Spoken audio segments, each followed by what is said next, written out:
Good morning and welcome to the Sports Carnival, broadcasting live from the Trauma Center studios. Now for the 49ers' fifth-string emergency quarterback, here's your host, Dave Carney. Yeah, I think that I probably would have fared better than Josh did yesterday against the Philadelphia Eagles defense. That was an unfair fight. That felt really sad. We were just talking about that before we started the show this morning. If you didn't watch the Eagles just annihilate the 49ers yesterday, then you didn't see exactly how limited the 49ers were. Dude, Brock Purdy couldn't throw the football, and I'm hoping that he is not like severely injured. As a 49er fan, how does that taste? Because it tasted kind of like bullshit when I was digesting it. Yeah, it sucks, but obviously, it happens, right? It's just part of football, and Hassan Reddick was just a menace that first half. He just destroyed the 49ers, and obviously, particularly on that play, not only getting to Brock, but obviously hurting him, and then that was it. I mean, that was pretty much the game. And the only hope we had, I say we, the only hope they had was Christian McCaffrey, and he can't win the game by himself. So, well, they sure tried to at the very end. I know that it was well out of reach. 31-7 final score, really close to Kyle Morning Wood's prediction of a 31-10 beatdown by Philadelphia, but they put Christian into a wildcat position. I saw some of that. I mean, maybe they would have tried that earlier in the game had they thought that it really would have worked. But we know for a fact that Philly's defense, and Chad, we talked about this last week, Philly's defense is on like a historical sort of a trend right now with respect to sacking quarterbacks on third down, the pressure they're able to apply, and just like having extra bodies like future Hall of Famer Ndamukong Suh to be out there is really something to behold. And now it sets up the Andy Reid Bowl, right? A few years back, maybe what was that, 10 years ago, we had the Harbaugh Bowl. Now we get to see Reid take on his former team, the Philadelphia Eagles, who he did lead to a Super Bowl, but just never won one. And now he's gotten the Chiefs to their third Super Bowl, which is really crazy because there are Packer fans that are checking in this morning, and we've got a lot of Packer stuff to talk about that are going to realize this simple math. Patrick Mahomes has now been to 3 times as many Super Bowls as Aaron Rodgers. That's a lot. Yeah, and it seems like everybody, see Rob Dog's checking in after watching the AFC Championship. I'm thinking that Chad was onto something. Yeah, with the NFL script writers with KC again, and then Joey Miller, same thing. Bengals Chiefs game, most rigged shit I've ever seen. You know what? There are a lot of calls went their way, did it not? Well, that's something else that we were noodling on just before we jumped on to the Sports Carnival this morning. Was this, Chad, if it is scripted, which it's not, and I see this morning ESPN going out of its way to say the NFL is not scripted, but every single call that could have gone against the Bengals did go against the Bengals and in favor of the Chiefs. It was kind of embarrassing because what you never want is a fan. And guys, I'm really glad that you checked in about this. Jason Breacher, P1 Breacher, sent me a meme this morning, basically alliterating the same thing. What you never want as a fan is the referee to be the story. When the referee and the officiating is the story of the game, that's not a good look. It should be about the players. And listen, Patrick Mahomes played an incredible game, right? He really did. Joe Burrow made an early mistake, but he played an incredible game. The 2 quarterbacks played great. The teams played great. It was good football. But the officials got themselves in the fucking way. And it's unfortunate, guys. It's really unfortunate, especially if you laid down some money and made a public proclamation that Cincinnati -1, Cincinnati at even, and Cincinnati plus a point was actually the bet to make. So for a guy like myself, feeling a little down this morning, just a teeny bit. I think that one got stolen from you, though. Well, that maybe. Felt like that would see. I would be more upset about that game than I am about the 49er game. Oh, God. 49er game wasn't. Even if Brock Purdy would have played and continued, they would have probably won that game. The Eagles are just, it's not a surprise to me that the Eagles are favored in the Super Bowl. The Eagles look like they're going to be a tough team to beat, and more than likely going to end up walking away with the championship. Obviously, unless the refs get involved in the Super Bowl as well. But yeah, from your standpoint, Bean's the guy that went on the air and said to take the Bengals, and it came down to, it looked like it was going to happen. Of course, that late hit, that unnecessary roughness to hit, obviously took them out of that, and that could have been a whole different thing. But yeah, you kind of got screwed on that. Well, yeah, we got really screwed on that. This is what the old school term jobbed means. So if you're a sports fan of a particular age, you might remember your dad or grandpa or even yourself screaming out the word, "We just got jobbed." Well, the officials did a hometown job for the Chiefs last night. They really did. And I don't know, Chad, because I was asked about this the other day. I can't remember if it was Friday or Saturday. I was asked about the motivation, the locker room material that was put up for the Kansas City Chiefs by the mayor of Cincinnati, who said that Patrick Mahomes needed to get a paternity test to see if Joe Burrow was his dad. Oh, God. Maybe that did have something more to do with the motivation. That's a great line, though. I just couldn't believe the balls on this guy. I don't know if that was the extra motivation that Kansas City needed, but it surely was an impressive performance down the stretch for Patrick Mahomes. The poll question that I've got for our audience members this morning, Chad, is going to be very easy because you've mentioned the Eagles. I think they steal this particular poll question, but we'll continue to check it on our Twitter feed at the Sports Carney and our Facebook group page. Who was the most impressive team in the conference championship yesterday? Was that the Eagles dominating that 49ers defense, or was it Kansas City coming up clutch? There were a couple of throws that Patrick Mahomes made, Chad, that probably only he, Josh Allen, Aaron Rodgers, Peyton Manning at a certain point in their career would have or could have made, and he made some of those throws last night. So take this morning's Sports Carnival poll question. Let us know your thoughts. We'll continue to give updates throughout the show. Chad, we've got to take some time away, though, from talking about yesterday's games and focus on a game that wasn't played, but a game that may never be played again with Aaron Rodgers, and that's a Packer football game. Over the weekend, Adam Schefter, ESPN's most studious and I would say forthright reporter, has now broken the details that the Packers would rather part ways in many circumstances with Aaron Rodgers. Joe Daguanno, Green and Gold Insider, will jump aboard the Sports Carnival Carousel at 8:30 this morning. We'll talk about the games, the NFC, the AFC Championship, as well as what is going on in Green Bay with Aaron Rodgers. When we come back, let's do this, because last week we got shouted down for not talking enough NBA in the middle of a football season. Let's talk about Giannis for a bit, because he had himself a big night last night in not very many minutes. This is the Sports Carnival, broadcasting live from the Trauma Center studios. Stay tuned.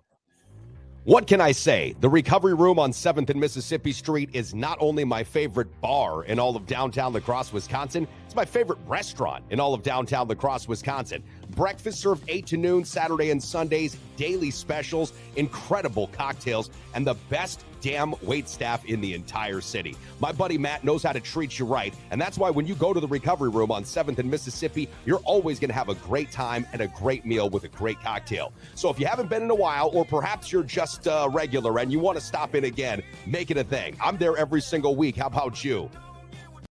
Do you have a wedding, anniversary party, or bat mitzvah coming up in your life? Then you need Hey Duda DJ Services, featuring Neil Duda, the Midwest Eminem. No doubt about it, I'm hammered, and that's every day. Brains are cloudy, dog. Dropping sick beats while you enjoy your treats.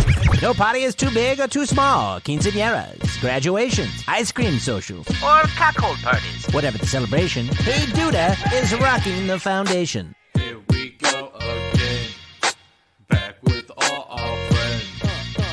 Here comes the pain. Neil Duda. Broadcasting live from the Trauma Center studios, this is the one and only Sports Carnival. If winning isn't everything, why do they keep score? It's a good question. Here's your host, Dave Carney, to answer. Thank you. If money wasn't important either, why do we keep track of that? Yeah, of course it's important. Winning isn't everything. It's the only thing. Who said that? Was that Herm Edwards? No. He's had some other fun ones. Well, maybe it wasn't Herm Edwards. Maybe it was Yogi Berra. I don't know. I got a little freaked out real quick here because I saw Gene Hackman's name trending, Chad, on Twitter. So I looked up to see what was going on. It's his 93rd birthday. He's not dead. He's 93? 93. Gene Hackman, 93 years old today. Like I said, I was looking at the Sports Carnival Twitter feed at the Sports Carney, by the way. If you'd like to follow us on Twitter, we'd love to have you be part of the Sports Carnival. And I was checking out our morning poll question. Which of these teams from yesterday's conference championship were you more impressed with? And I see Gene Hackman's name sitting up there in the trending. And at this particular time of our lives and the lives of these actors, you get a little nervous when you see their name trending. So thankfully, he's 93 years old and apparently still kicking strong. So good stuff there. It's a good run, 93. It's a great run. What's his best movie? Wow, there's so many. I mean, obviously French Connection, I think, has Oscar. I think, didn't he win an Oscar for that? You betcha.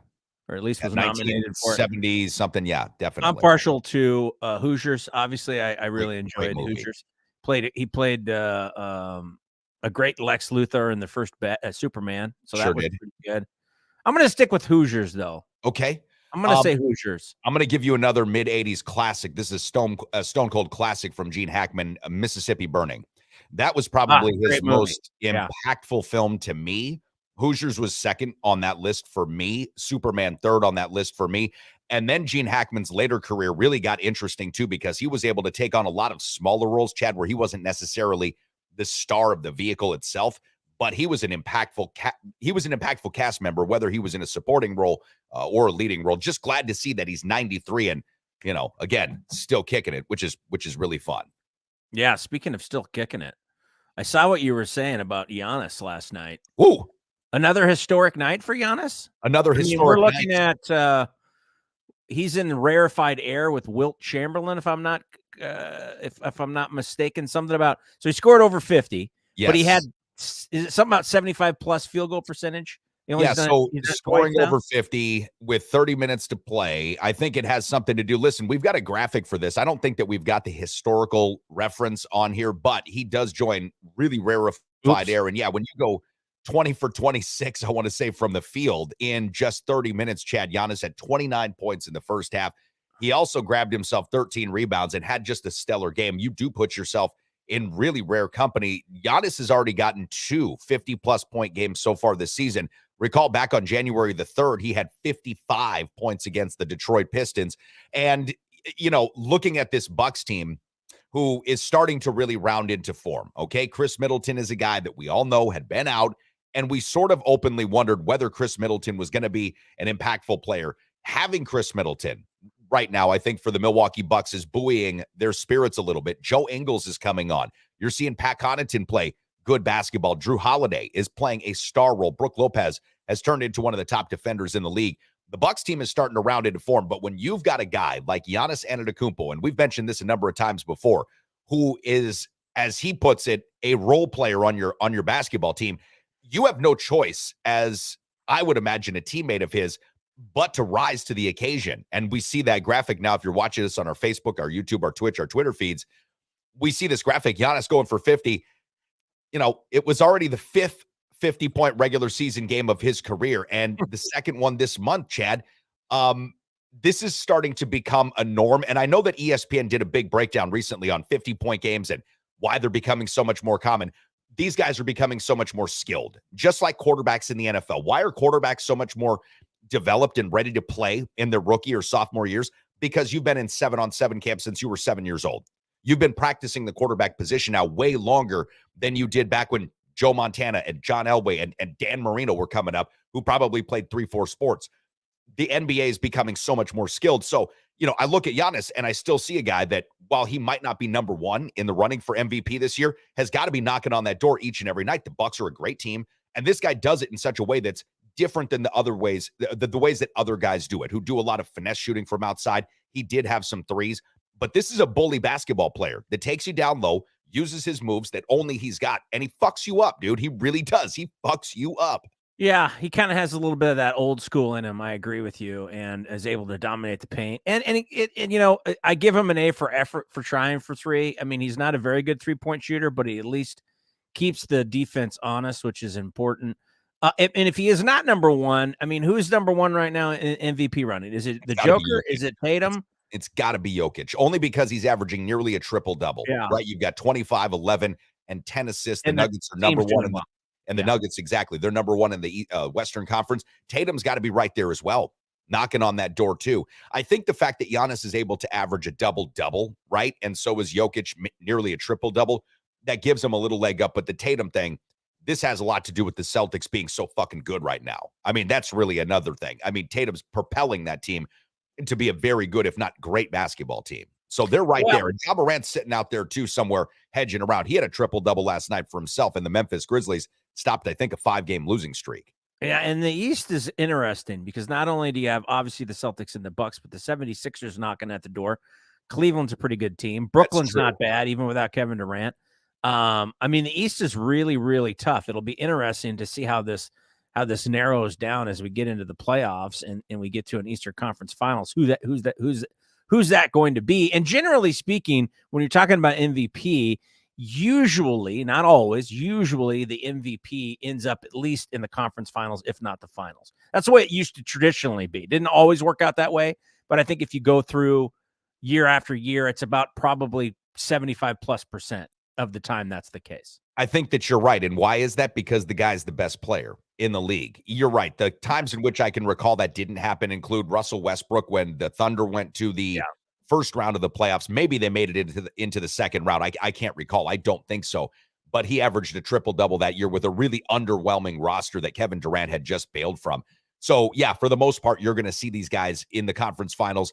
I think that if you took a stab at Tatum, Giannis, or Jokic right now and just threw a dart at the three of those guys, whoever you hit, you probably wouldn't be wrong, right? Like each of those guys could make a really strong argument as to why they are the MVP. But it's going to be interesting to see if Giannis continues to do what he is doing now and the Bucks continue to ascend up again with Middleton back, a fully healthy Drew Holiday who looks like he is just on another level this year than he even has been in years past. I can't believe he's only made one All-Star game, Drew Holiday. This Bucks team is going to be really tough to deal with down the stretch. And like I said, Joe Ingles coming on. This team is now developing more and more into, Chad, what we thought they might look like when we saw the season roster and thought, wow, this is going to look pretty good for Giannis and company. So we'll see. If you threw a dart at those guys, I wouldn't be upset with either of them who you hit.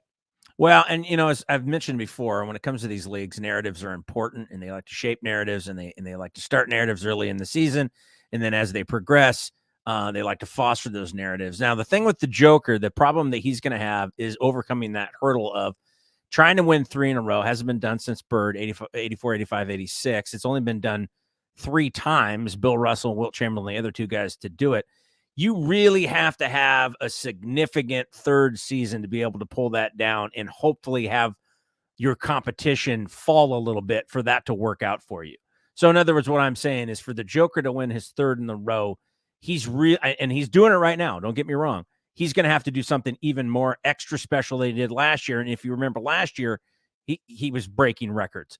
So I think it's a tougher task for him to win it than it is going to be for Giannis or Tatum to win it, or possibly even Luka at this point. Well, Luka's not going to win it because the Mavericks aren't good enough, right? Like they're just not good enough right now. They're hovering at 500, and there's no way that he'll win it with the Jokic, Giannis, Tatum sort of triumvirate sitting up there. If those guys weren't good, right? Like if we were seeing a season that was riddled with injury for Giannis, Tatum and the Celtics were sputtering, and Nikola Jokic was, inconsistent, then I could say for sure Luka would have a chance. I just don't think he'll be able to get that shot this year. I really don't. The Mavericks are just not a very good team. Yeah. And for what that's worth, they're not going to have the story involved in that to get him up there. The other thing is Luka's really young, right? And so what did we see a lot of times from young players, especially back in the day? Oh, you'll get your chance. You'll be MVP someday, not this year. It's not necessarily going to an elder statesman these days, but I think that Luka is going to be looked at by writers as a guy that's got a potential to win multiple MVPs. What is he, 24 years old right now? 23, 24. And this kid's still super young. So he'll have a lot of time. I'm just loving what I'm seeing from the Bucks. And listen, Giannis was talking about this briefly after the game. The next game for Milwaukee coming up tomorrow night, 7:00 back home at the Fiserv Forum, Chad, is going to see the Bucks face the Charlotte Hornets, who got obliterated last night. Charlotte is a really interesting team. They can play awesome offense and literally no defense, but at the same time, the Milwaukee Bucks last saw the Hornets and got beat 138-109.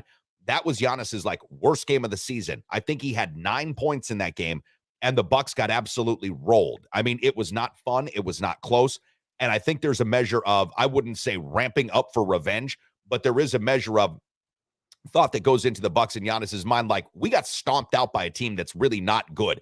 We better make sure that we're ready to play, because you can overlook teams in an 82-game season fairly easily, especially if you're a good team and you know you're going to pile up wins when it really matters. But I do think that coming up tomorrow night, the Milwaukee Bucks back on Bally Sports Net are going to be ready for a real show against the Charlotte Hornets, who have a good entertaining roster, but one that doesn't play a lot of defense. I think Milwaukee's hungry for a little bit of get back. Yeah, that'll be fun to watch. I always like to see Giannis with a little chip on his shoulder. That should be interesting. Yeah. He will play. Yeah, it really should be. He's not going to be resting, right? We're not going to be doing this load management shit, are we? I don't think so. I mean, not from the way that it was sounded to me, Chad. I mean, not the way that it was sounded to me. I mean, again, we will see, because last week I was quite wrong about the Nuggets not having guys ready that they actually didn't have. And it turned out to not cost me because the Nuggets pushed the spread, but it surely didn't win for me. Again, betus.com. If you go there, sign up, use the promo code Carnival, and get 125% free play deposit match. When you make your initial deposit, you want to get some free money? Sure, you do. Go ahead and play on tonight's, NBA slate of games. Maybe put some money on college basketball. They have got so many different ways for you to enjoy your sports betting, including live betting. Chad, I want to change gears, go back to our poll question if we can, because I'm looking now on our Twitter feed at the Sports Carney. I'm checking in at the Sports Carnival's group page, and I'm simply wanting to find out from our audience members here this morning, which team in the conference championship game yesterday was more impressive? Because we saw the Eagles really dominate the San Francisco 49ers. The Chiefs come out with a lucky win in many respects over the Bengals and Joe Burrow. 84-16 on our Facebook group page. The Eagles were the more impressive team. 64-36 over on our Twitter feed at the Sports Carney, with the Eagles being the most impressive team. I don't disagree with either of those polls. I think that 84-16 is maybe a bit high because, listen, Kansas City still had to pull off some amazing, amazing plays in order to beat that Bengals team. But the most impressive team, yes, was the Philadelphia Eagles. They not only showed, Chad, that they belong in the Super Bowl, they look like the team, and you can see this by Vegas's early confidence in them, that's going to win the Super Bowl. They were amazing yesterday. Well, I know Morning Wood checked in earlier, and I know you're listening. I want to give credit where credit is due. Morning Wood said on Friday the Eagles were going to beat the 49ers 31-10. That's pretty damn good because it was 31-7. So congratulations to Morning Wood. I did not think it was going to be that big of a blowout. Obviously, we did not know that Brock Purdy was going to get hurt. Once that happened, it completely changed the game. You can't throw the ball, you're screwed. I actually think that the 49ers defense played fairly well, all things considered. Obviously, the end result does not necessarily illustrate that, but if you watch the game, you understand what I'm saying. That was a tough hole to be in for the 49ers. They had a great season. They had a great run there at the end, winning 10 in a row, whatever it was. Yes. But, sometimes you come up. I think it was Olsen that was saying that last night. There's only so many things you can overcome. There's only so many injuries you can overcome. When you're down to your fourth string quarterback, you almost your emergency quarterback at that point, right? Because you bring in Johnson, he gets injured. Then Brock Purdy has to come back out, but he can't throw the ball. Then you throw Christian McCaffrey in the Wildcat. I mean, they were doing everything that they could. You have to, hats off to Shanahan for coming up with all those different schemes. But that was pretty much an uphill battle that he wasn't going to win. And I think that he knew that. And then it was really about, okay, I got to think about next season too. I got this rookie, here with a bad elbow, I should say. I don't want to injure it any further. A loss is a loss. It is what it is. They got to move forward. But that was tough to watch as a 49ers fan. Because, as a fan, you at least want to put your best foot forward and think that you have a shot. And they just weren't able to do that. But I think the Eagles right now, I can see why they're the favorite. And I'm picking the Eagles to win the Super Bowl. Yeah, I'm going to have to really out on a limb.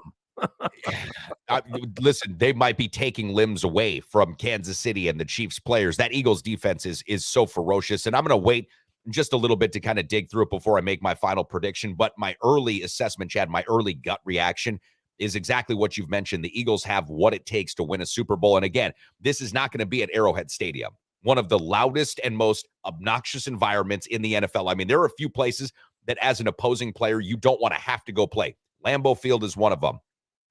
Arrowhead is one of them. Seattle is one of them. These are places, Lambeau, Seattle, and Arrowhead, that are basically designed to keep their home team going and to keep the opposing team kind of confused. So you don't get that. You're going to be in Arizona this year again. So we're going to have a neutral field.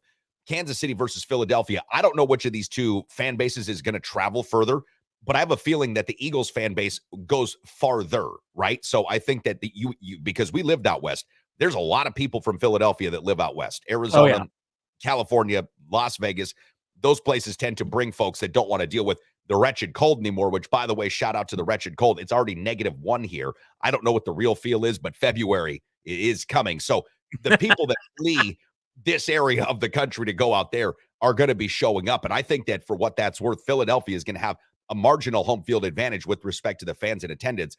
Philadelphia's defense, and I just want to go back to the 49ers, it really wouldn't have mattered by scheme or by personnel what they tried to do against Philly, because Philly's defense right now, Chad, and the amount of pressure that they're able to put on you, not only on the front, but on the back end, is really one of those kinds of defenses that we've seen a few times in the last 30 years. Baltimore, the Ravens did that a couple of times. When they won in 2010 and when they won in 2005, they had an incredible defense. The Bears, of course, we know about that 85 defense that really dominated. There have been a few of these kinds of defenses that have won Super Bowls with quarterbacks who, listen, Jalen Hurts didn't play a great game overall yesterday. He had a good game. He was able to run the football, but he didn't exactly wow me with some of his early performance. The Eagles were able to overcome that because that defense was so great. And the other thing is this, they dominate the offensive line too. So as good as San Francisco's pass rush is, as good as San Francisco's defense is, they got like no penetration. They weren't able to really do much against Philadelphia. So good luck, Kansas City. I mean, Chandler Jones played a great game yesterday, I think, or Chris Jones. I think there is a lot to say about the way that Kansas City's defense played. Good luck getting through that offensive line. And then conversely, boy, I hope Kansas City's offensive line gets really, really, really ready for what they're going to see, because that Eagles defense, they're ferocious, dude. Yeah, and I put this up. Jason Kaminsky, who is a Bengals fan, says that he saw when the Bengals lost that, or he saw the Eagles won, I should say, he threw down a large bet on the Chiefs' money line. So he's not sad about it at all. So he's early. He's getting on it early, which isn't a bad idea. Listen, that was a good play. And if I would have had the forethought to do that at the time, I probably would have made that decision too. I was too dug in, man. I was too dug into my Cincinnati prediction. And listen, I'm not going to come here today and start to gripe about the officials costing me money, because that's not what it's about. You have to be able to win the game when the game is there for you to win. And the Chiefs did that. The Bengals did not do that. But great call, Jason, on getting yourself to that Chiefs money line. By the way, Jason, sign up with us at betus.com. Enter promo code Carnival and get yourself 125% free play money in your sports book wallet. It's a really good deal. Chad, I know that we're gonna have our Green and Gold insider Joe Daguanno joining the program coming up in just a bit. Before we get to Joe, because I want to make sure that we put this on, let's throw up the Aaron Rodgers graphic that we have this morning. For those of you that are watching us on YouTube, Twitch, LinkedIn, Twitter, or one of the Facebook channels, you're going to get a chance to see this. If you're listening to us afterwards, we're going to walk you through what you probably already saw from this weekend. But in case you didn't, Adam Schefter and ESPN reported, and this is Schefter's report. It's being paraphrased here, or actually it's excerpted, excuse me, that league sources believe the franchise, the Green Bay Packers, prefer to move on from Rodgers as it did from Brett Favre. Those sources, according to Adam Schefter, also believe that Rodgers is well aware of the Packers' feelings on the situation. And really and truly, Chad, this goes back to something that we discussed last week with respect to Aaron's appearance on the Pat McAfee show, where he said he would have no hard feelings, wouldn't hold any animosity towards the Green Bay Packers or the city if he were to be traded. Do you think that Aaron and the team, if they haven't had have had kind of tangent conversations about what it might be like to break up and get this divorce, which has been kind of rumored for the last couple of years? Yeah, and you read into more of that last game that he played and the controversy about the jersey and not giving it to the guy and him. I've been reading reports where he was really emotional, people were saying, on the field at the time of that game, kind of considering that maybe would be his last game. Maybe he has had this in his head the whole time, whether he was going to retire or he was going to ask for a trade, or if he was going to get traded. Did he know something that we didn't? It's starting to look that way. It's starting to look like he may not be back in Green Bay next year. And the funny thing about it is the team that more than likely he might end up with is the same team that Brett Favre ended up with. And then you go back to the yardage and all of that. Brett Favre was 38, went to the Jets. He'll be 39. Brett Favre, I think, started playing when he was 39 because of his birthday. So there's all this weird similarities. I don't know. I was kind of leaning towards no. I think he's going to stick around, and I think they're going to make it work and all of that about a week ago. But right now, I'll tell you what, it sure looks like there's something going on. It looks like there's something going on. I'm just having a really hard time swallowing the pill that the Green Bay Packers would trade not one, but two franchise quarterbacks to the New York Jets. I'm having a hard time figuring that Aaron would be could very well be what happens. That intertwined with Brett Favre. It's like this guy's been running from Brett Favre as far as a Can't get away from him for his whole career, and he just can't get away from him. Listen, we've got a lot more to unpack with Aaron Rodgers, the Green Bay Packers, and exactly what could come to fruition. We also want to take the temperature of our Green and Gold insider, Joe Daguanno, on yesterday's big AFC and NFC Conference Championship games. I'm Dave. He is Chad. We are broadcasting live from the Trauma Center studios, powered by the Recovery Room here on the Sports Carnival. Stay tuned. Back in just a minute. Now more than ever, if you're looking to buy or sell your first home or perhaps an investment property, you need a full-time dedicated real estate agent who is up to date on all the latest trends and analysis and is ready to give you the kind of service that you deserve. That's why the official real estate agent and the official real estate partner of the Sports Carnival is Kyle Cable of One Trust Real Estate. Whether you're looking to buy or sell your first home, or perhaps you are a seasoned investor, call the official real estate agent partner of the Sports Carnival, Kyle Cable of One Trust Real Estate. Back to the Sports Carnival, broadcasting live from the Trauma Center studios. Remember, if you're unconscious, you're probably drinking too much. Now here's your host, Dave Carney. You got to stop watching my ring light. I forgot that we ended up sharing that password. You can't watch my ring camera anymore because you're seeing way too much. I've already told my friends down at the Recovery Room. By the way, going to be hosting bingo tonight starting at 7 o'clock. So you want to hear the dulcet tones of Dave Carney on a really old school microphone tonight starting at 7. We're doing bingo. I told my friends at the Recovery Room, bartenders that I work with, Chad, do not serve me under any circumstance a Fireball whiskey shot. Do you know what Fireball is? Well, of course. Yes. Cinnamon whiskey. Do not serve me Fireball whiskey under any circumstance. I don't know if it's the sugar content. We went into a deep dive medical discussion to try to figure this out. Whatever that is, it's like instant blackout for Uncle Dave. It's dangerous, and I want no part of it. I'm not trying to besmirch the good name of the people that make Fireball, but that does not work with me at all. So for those that are watching, do not ever serve me Fireball. For me, it's Jägermeister. Jägermeister makes me creepy. Chad, you told me an incredible story about a time in which you and our former friend Brad and a couple of others, I think Tim Bowman ended up taking this over for you. Shout out to Tim in Vegas right now. You guys had a Jaeger bomb machine, didn't you? At a time. Yeah. How'd that work out for the house? Gave it to Tim. And then I asked him about a month and a half later, hey, how's the Jaeger treating you? And he's like, oh, I gave it away. He gave it away too. It's not, it sounds like a great idea. Don't have it in your house. It's too easy to get hammered every night. So there was, and we'll just go ahead and cap this. I can let our audience know there was a guy that woke up, or they woke up on the morning floor and saw his head halfway inside the house outside. And I think there was a sliding glass door somewhere in and around that. That's a great way to bring on another guy that used to tend some bar at a place in Madison called Funk's, which Joe, really sad to say, is kind of taking a brief hiatus, sort of a pause as they're regrouping. Have you ever done the Jaeger bomb thing in-house, or is that only something that you've done as a professional, like out and about at a bar? Yeah, I think that's a professional thing. Don't try this at home, only for professionals type of thing. By the way, two things. Are you guys? I think, Chad, you need to change your name to Chaz, because you then could be the British pop duo Chaz and Dave. Ooh. That were active from like 1972 to I think the late 90s. So that would be kind of cool. But also, did you guys hear that Fireball, the producers of Fireball, there's a lawsuit now? No. They're in the little tiny bottles of Fireball, where the shot bottles that you get. Yes. There's actually no whiskey in those little. What is it? It's basically cinnamon malt liquor. I mean, there's no whiskey in there, and so it's really they found out that obviously there's whiskey in the big bottles, but you get those tiny little ones, no whiskey at all.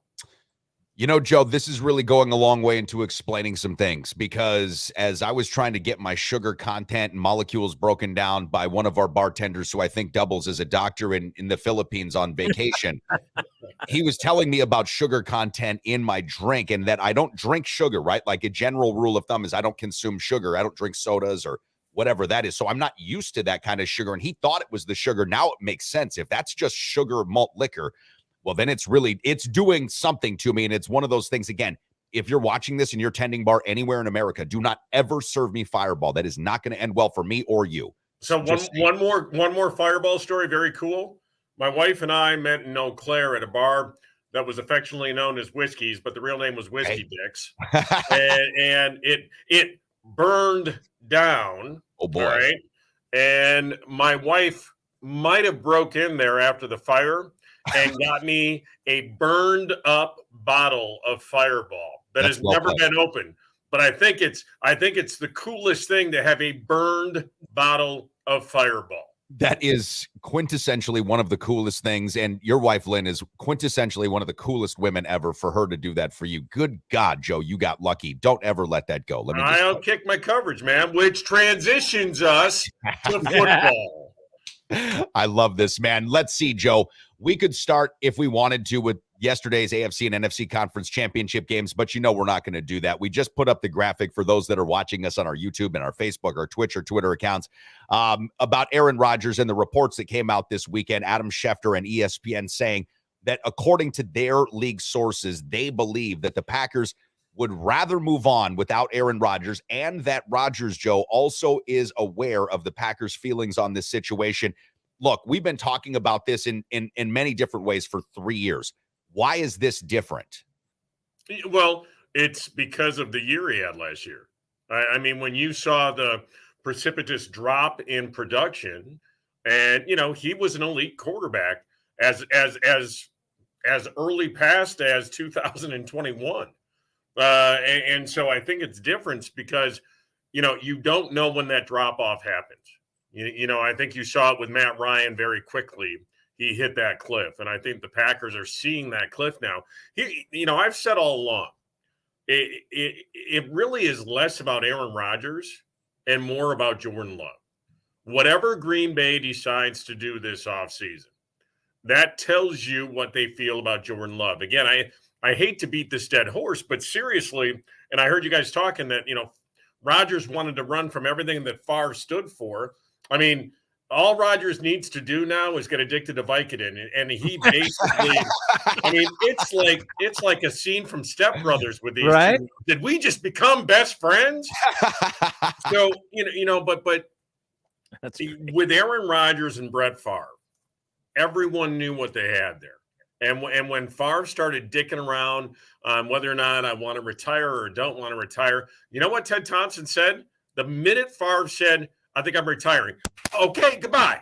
So, because he knew what he had in Rodgers.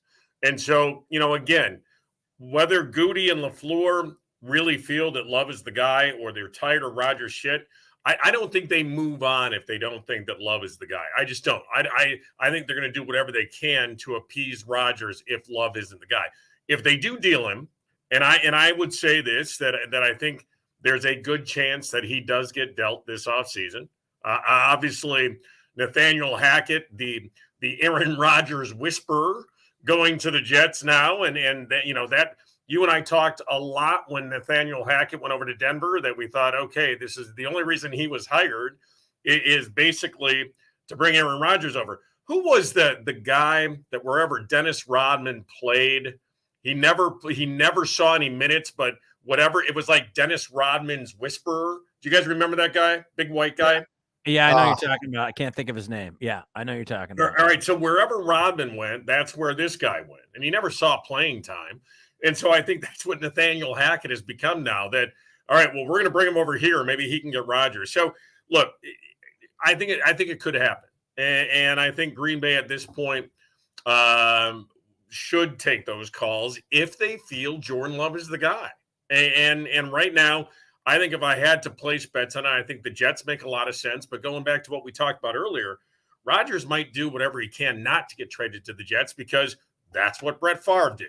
And so I see Tom Brady right now. I think it's very likely Brady ends up with the Raiders. I think that's Josh McDaniel, the reuniting there with the receivers and everything that they have with the Raiders. So I think Brady could go there, which puts the landing spots for Rodgers, it kind of limits it. So if I were to put money on it, I would say he does get traded. But until I see it, I won't believe it. So, Joe, I'm just apoplectic right now because we have been going over this for years. And right now, you're saying that you believe Rodgers gets traded. This is the first time, correct me if I'm wrong, this is the first time that you have ever mentioned publicly that you believe Rodgers and the Packers break up before it is time, and Rodgers calls it a career. I don't think that we've ever heard that. And now, secondly, I do think that you're right. The limited destinations for Rodgers, and those being in the AFC, because the Packers are not going to trade him in conference. That's just not going to happen. I can guarantee you all right now that won't happen. It doesn't matter what the asking price is. But the limited number of spots for Aaron Rodgers also make this interesting. I, guys, don't think that he goes to the Jets. And I know that they've got Nathaniel Hackett, and that seems like a really obvious place for Rodgers to go. But he does not want, under any circumstance, Brett Favre and he to be that inexorably linked. Here's the place, Joe, that really now makes the most sense to me. And you talked about this a couple of weeks ago as being crazy, but not that crazy when you really think about it. It's the Indianapolis Colts, because Indianapolis is going to have the draft capital. What are they? Number 2 in this year's NFL draft, right? They've got the second pick in the draft. They've also got a team that plays indoors in a weak AFC division with Aaron Rodgers. He'll need that. It also gives Aaron Rodgers, most likely, an incredible amount of leverage on who the Colts hire as their head coach, because they haven't exactly made that decision yet either. So Aaron could have a lot of input. The Colts are also a franchise like the Green Bay Packers that are steeped in quarterback history. Johnny Unitas, Peyton Manning, Andrew Luck, Aaron Rodgers. And they've brought in these gas bags for the last few years, right? We've had Phillip Rivers, Matt Ryan. They've tried it all with these older quarterbacks. So I think the Colts could be a really interesting spot. They give Aaron Rodgers a number of different tools. They've got Jonathan Taylor, and we love Jonathan Taylor, of course. But it also gives the Packers the most draft capital back. If, in fact, they trade this dude, go for everything that you can get. Fleece one of these fucking teams for all it's worth. And I think the Colts are sitting out there as drunk Jim Irsay would be dangling that number 2 pick right there. And if Jordan Love's not the guy, fine. Go pick somebody else right now or do something about it. With that number 2 pick, Joe, now you can. Yeah, I think in Indy's up there. I will also, and by the way, Jim Irsay has become George Costanza or has become George Steinbrenner exactly in Seinfeld. I mean, basically, don't you guys see Jim Irsay basically like, I smell calzone. I need a calzone. So here's the other place. Thank you, Thomas. I agree with you on the Jets.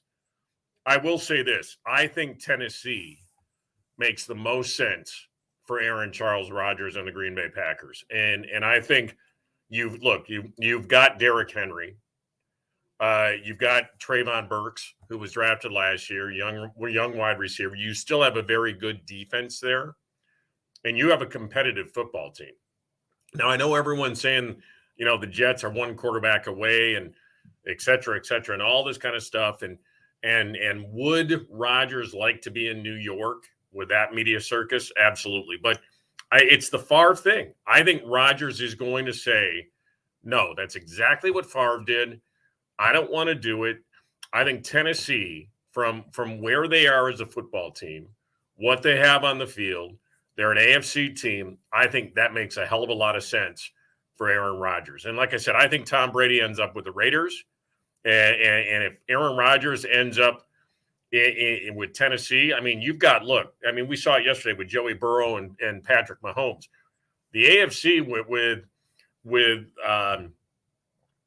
Josh Allen, with Burrow, with Mahomes is really controlled by those 3 quarterbacks now for the immediate future. But you get a couple of the old graybeards in there like Brady and Rodgers with good football teams, and you can throw this thing up. So we'll see. You're right, DC. This is the first time that I've publicly said I think the trade does happen. I've said for the last couple of years that I don't see Green Bay moving on from him. And we saw some improvements from Jordan Love for the first time, real improvements. And again, I equate it very favorably to Rodgers back in 2007 against the Cowboys when we finally saw a glimmer of hope, when Rodgers almost brought the Packers back after Favre went down, and we saw it this past year with Jordan Love. Now, again, I'm going to still say this because I've been not on the Jordan Love bandwagon from day fucking one, and so I'm going to still say that. Now, if I'm proven wrong, cool, I'm all about that, but I still don't think he's the quarterback. Yeah, Joe, I don't think that Packer fans largely think that Jordan Love's the quarterback. And I think that's what makes this kind of trade scenario so interesting, right? If the Packers do move from Rodgers, they're going to have an incredible decision to make on their own right. They've got to guarantee this guy $20 million, which you've been talking about for a long time, or perhaps get lucky with that pick in the draft. And you're right, Thomas, thank you. I was thinking Houston, Indy, two really shitty teams that play indoors. Houston's got the second pick. Indy's got the fourth pick. My bad.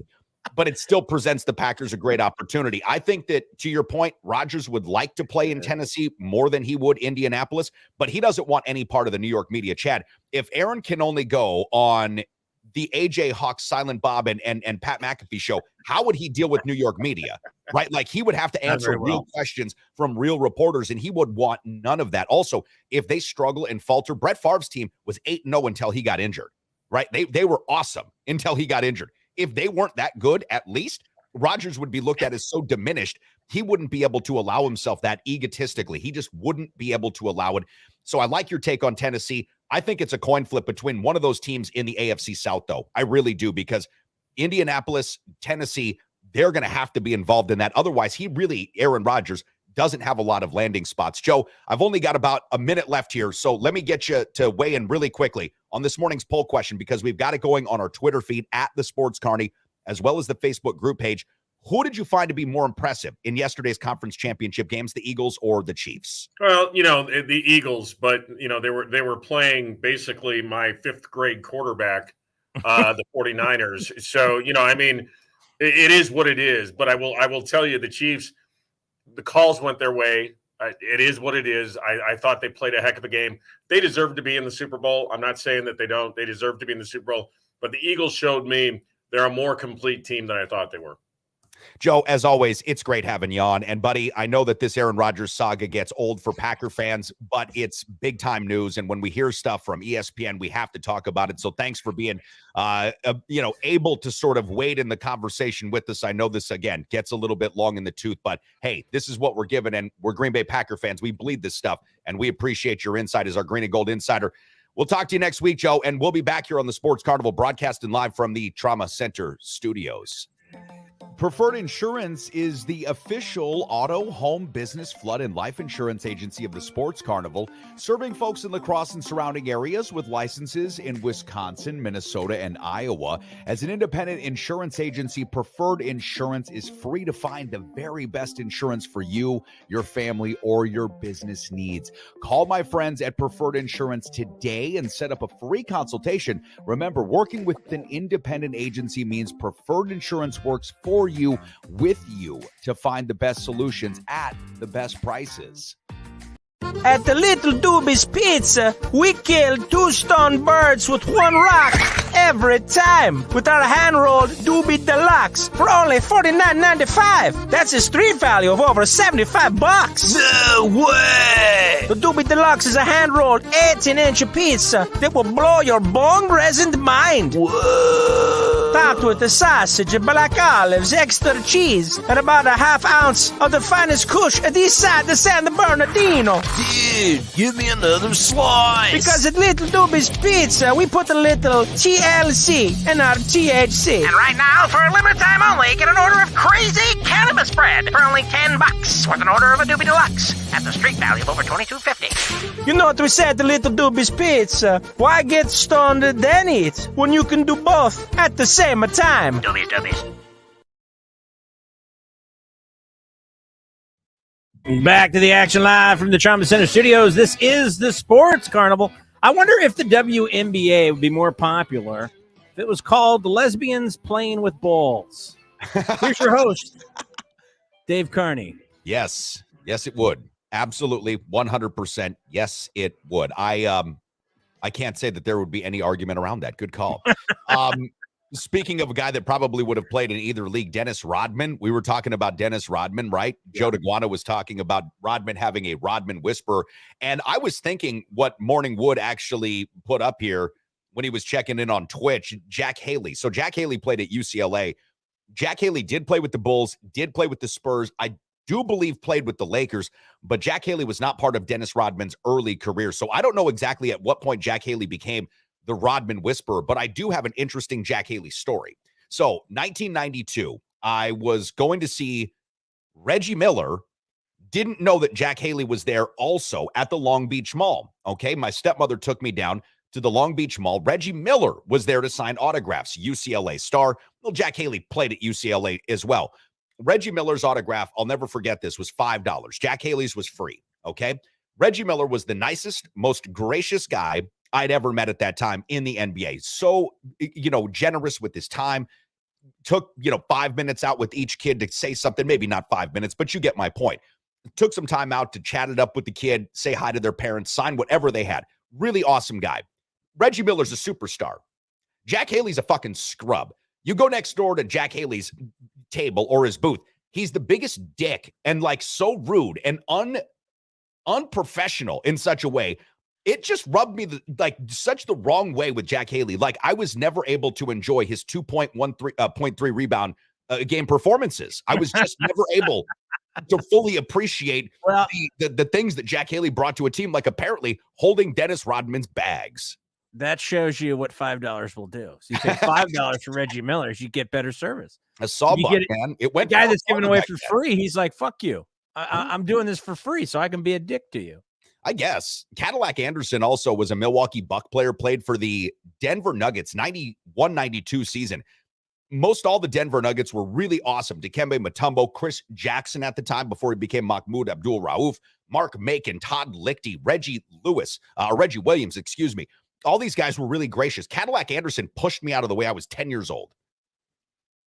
I just wanted his autograph. For, again, 2.3 points a game that season, and he fucking pushed me. If you're averaging 20, get out of my way, kid. I got to go bang this chick over here in the club. But when you're averaging 2.3 points a game, you got to slow down for the 10-year-old. You really do. What I find interesting in, my career, I've met quite a few celebrities. And what's funny is you would think that the B or C celebrities would be the most gracious and, kiss your ass and kind of, be nice to you. It's the opposite. The higher they are up the food chain, the more of an A celebrity, it seems like the nicer, more gracious and courteous and friendly they are. It's the weirdest thing. You would think it would be the complete opposite of that because you're trying to make it up the ladder. But I think it's because they're so bitter is what has a lot to do with, because they're not that A celebrity yet. And when you become that A celebrity, then pretty much everything's taken care of for you. And you just, a lot of these guys, when you watch it, they all have handlers. They just get told, go to this room, talk to this person. You're here for 10 minutes. And then when you leave, we go here, you get into the car. Everything is pretty much, that's kind of how a lot of these guys live. Yeah, that's true. And then the older celebrities have been doing it for so long. Most of them are just like, I'm over it. I don't really care anymore. And a lot of that kind of goes away for the most part, but it's really interesting. So you would think that out of those two, Reggie Miller would be a dick because he's Reggie Miller, for Christ's sake. Right. But he's actually a cool guy, nice guy. Jack Haley, no one gives a shit about, is an asshole. Interesting. Yeah, I thought it was interesting too. And I think that, to your point, that set up my expectations with a lot of the people that we both interacted with on a pretty regular basis back in Las Vegas. I'll never forget the string of comedians that we had come through our show live in Las Vegas with Dave and Chad back in, 2015, 2014. When we would get the C and the D level ones coming through, first of all, they sucked and they really weren't that good.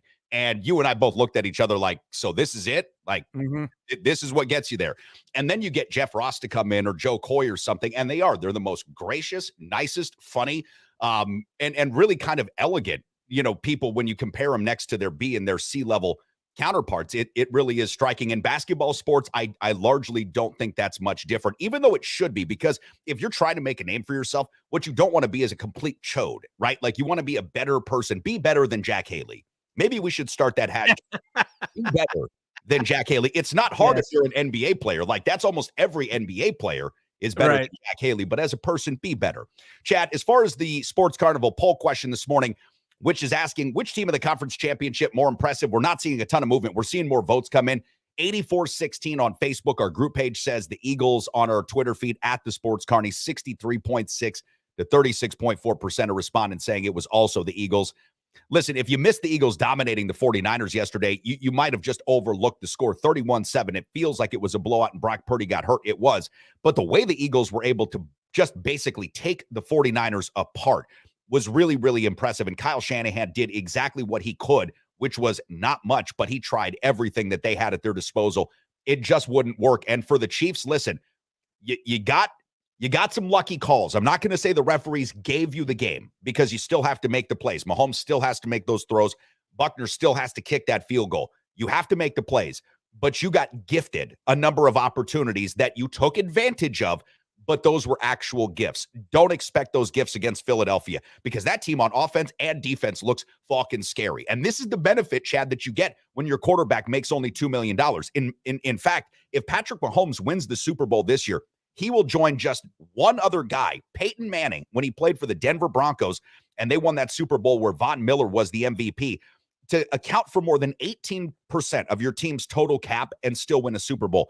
Quarterbacks just can't win when they take all the money. If Patrick Mahomes does this, he's going to show that he really is that dude. I mean, at 27 years old, now has gone to 3 times as many Super Bowls as Aaron Rodgers. That's 3 of them, by the way, because 1 times 3 is 3.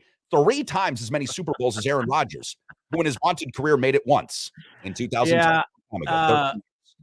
Now, so for when you go back to your poll question, if you ask this question, which was the better game? Oh shit! I would have to say that it was the Bengals and the Chiefs. Absolutely, that was a better game. The other thing that was really disturbing to watch yesterday and was very tedious was in both games. The refs were way too involved in both games. Obviously, the 49ers had 10 penalties.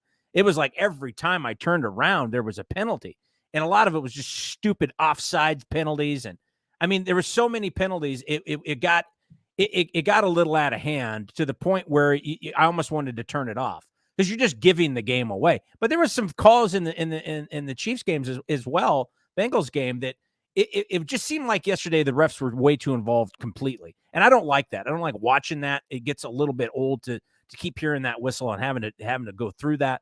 But the other thing that's interesting with this matchup, so because the matchup is what it is you really do have the 2 candidates for MVP. I think Mahomes is going to end up winning MVP, but Jalen Hurts was my early pick. Before he got injured, I thought he was on track to win the MVP, and I think if he would have stayed on that trajectory, probably would end up being MVP.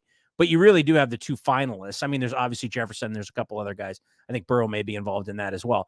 But I do think that they got that part right. So from a league perspective, don't you really have the 2 best teams with the 2 best players going head-to-head in the Super Bowl? I wonder if that's scripted. It almost seems like it is. Geez Louise, you're telling me that Philadelphia, one of the largest cities in the country, who just went to a Super Bowl a couple of years ago, by the way, this has got to really suck for Packer fans, too. Jalen Hurts, the 2nd-round pick, and Nick Foles is a throwaway dumpster fire. Yeah. That won a Super Bowl. Aaron's gone 1 time in his career. These guys have gone twice in the last couple of seasons, right? I mean, like, riddle me that, Packer fans, which I'm having a hard time with this morning. But I agree. And I would ask this of you, though, because I thought the same thing about Jalen Hurts' candidacy for MVP. The votes aren't in. And I know it's a regular season award. Yeah, right. There is something with the NFL that gives you the time in which to award the MVP, right? You don't get that award until after the season. Mm-hmm. So these writers or whoever it is that comes up with the final tally for who becomes MVP, I think are given a little bit more time than, let's say, NBA ballots are, because they are done before I believe the conference finals even start. They are. Yeah. Okay, so these guys can maybe take a longer look. I would surmise that perhaps Jalen Hurts did himself some favors by leaving those couple of games on the table for Gardner Minshew and the Eagles not being able to win them, because they were undefeated, I think, or they had 1 loss. And then contrast, sure. Yes, there is a bit of contrast. Like, look at how good this team is with him, and look at what they are not without him. A completely different football team that wasn't able to win a couple of pretty winnable games. That might have something to do with Jalen Hurts, but I think that because Patrick Mahomes threw for over 5,000 yards and threw all those touchdowns, the team's in the Super Bowl once again. He probably is going to be the MVP. But yes, if you're a league executive and you're thinking about excitement at the quarterback position, markets like Kansas City, which are historic, right? Kansas City, I believe, was the first team to play in the Super Bowl against the NFC. You've got a Kansas City team that's now looking for its 2nd Super Bowl against a team that Andy Reid left to go coach it for, right? Like, he's got Philadelphia as his former stop, which he also the Super Bowl as well. There's a lot of different storylines here. If you were a script writer, you would look at this and say, I've got all this to work with. You're going to give me these actors? Brilliant. This to work with? I think we can make something happen. Speaking of making things happen, thanks again so much to our friends at the Recovery Room. I'm going to be hosting bingo tonight, starting at 7 o'clock. Would love to see you guys and gals down there. Kyle Cable, One Trust Real Estate. And again, BetUS. If you want to make some friendly wagers, Jason checking into the show for the first time since the old radio days, go to BetUS.com, enter promo code Carnival, and snatch yourself 125% free play money on deposit. You guys have a great day. We'll see you back here in the morning.